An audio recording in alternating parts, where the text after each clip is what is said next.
ব্লগটা যেটা সেটা হচ্ছে আজকে ঋষি আর ঐশী কোথায় গেল? ঐশী দুজনের আজকে এক্সাম ছিল। কেমন হয়েছে পরীক্ষা তাদের জানতে হবে, কারণ আমি ঘরে ছিলাম না, আমি গেছিলাম কাজে, বেরিয়েছিলাম আস্তে আস্তে। কোথায় তুই? ঋষি আগে এসো তো, কেমন এক্সাম হয়েছে তোমার বলো। খুব ভালো। আজকে কি ছিল, কি এক্সাম ছিল? ভূগোল। ভূগোল ছিল, ভালো হয়েছে। আচ্ছা এখন তুমি বসো, তুমি চা নিয়েছো, চুপ করে বসো। ভূগোলে কেমন, কততে পরীক্ষা হয়েছে? 25-এ। আচ্ছা আচ্ছা, কত পাবে মনে হচ্ছে? 20-এর ওপরে তো পাবো। 20-র ওপরে পাবে? হ্যাঁ। শিওর তো? শিওর। দেখা যাক ঋষি কত পায়, সেটা খাতা বেরোলে বোঝা যাবে। এবার ঐশী কোথায় গেল? সে কোথায়?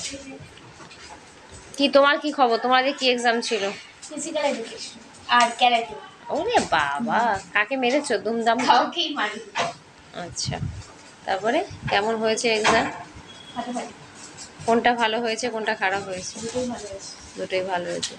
ক্যারাটে কে শেখায়? স্যার না ম্যাম? স্যার। তাকে কি মেরে ঠেরে দিয়েছো? মারা হয়নি?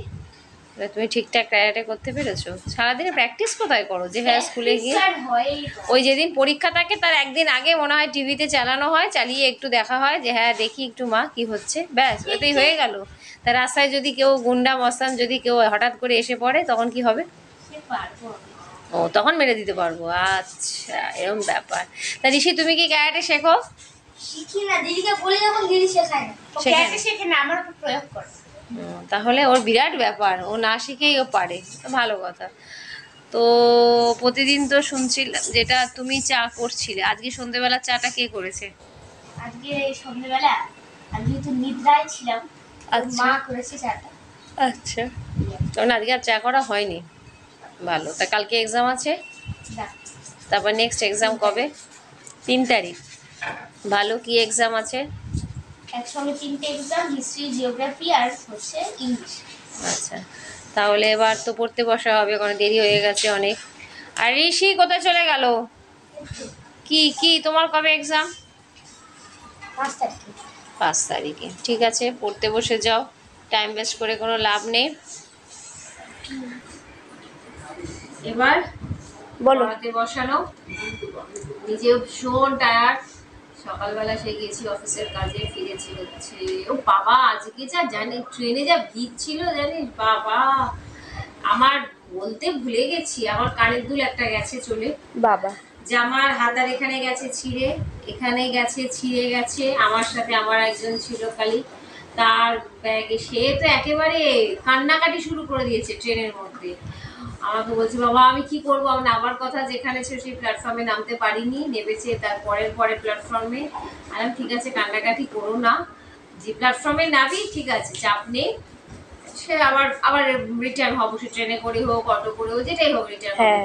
যাই হোক বাধ্য হয়ে তো পরে পরে পরে রেলওয়ে প্ল্যাটফর্মে নেমেছি, মোটামুটি এসছি তো ঠিকই, কিন্তু মনে হচ্ছে যেন ট্রেনে লেডিস কামরায় উঠেছি। লেডিস কামরায় যে এত প্যাথেটিক ভাবে ভিড়, তো যেমন তার মধ্যে ঝগড়া করছে, মুখ করছে, চিৎকার করছে, বাপরে বাপ মাছের বাজার একদম। আমি তো ট্রেনে উঠি না, ট্রেনে যাওয়া আমার একদম অভ্যাস নেই। তো আজকে ট্রেনে ফিরছিলাম, বাক্সার কাছ থেকে ফিরছিলাম, তো সত্যি কথা মনে হয় না যে নেক্সট বার আগামীকাল থেকে আর ট্রেনে আসবো। যাই হোক ট্রেনের যে অভিজ্ঞতা হলো, আর ট্রেনে ওঠার কোনো ইচ্ছা নেই। যাই হোক সেটা হতেই পারে, সবাই ফিরছে এটা হতেই পারে, সেটা কোনো কথা না। কিন্তু যে হারে ভিড় আর যেভাবে ধাক্কা ধাক্কি চললো, আমার তো মনে হচ্ছে আমার দমটা এখান থেকে বেরিয়ে গেল। যাই হোক বাড়িতে ফিরেছি, তো সেই কারণে ভীষণ টায়ার্ড, কিছু করার নেই, পড়াতে বসাতে হবে, রাত্রে রান্না বাকি সবই করতে হবে। এবার দেখা যাক কি রান্না করব। ফিরে আসবো আবার নেক্সট ব্লগে রাতের দিকে। আপাতত এখানেই ব্লগটাকে কমপ্লিট করি, কারণ পড়াতে বসাতে গেলে দেরি হয়ে যাবে। তা না হলে আমাদের উপর মার পড়বে, সেটা আপনারা চান না নিশ্চয়ই। একেবারে। তো এখন তাহলে পড়াতে বসাই, ততক্ষণ বাই বাই বাই।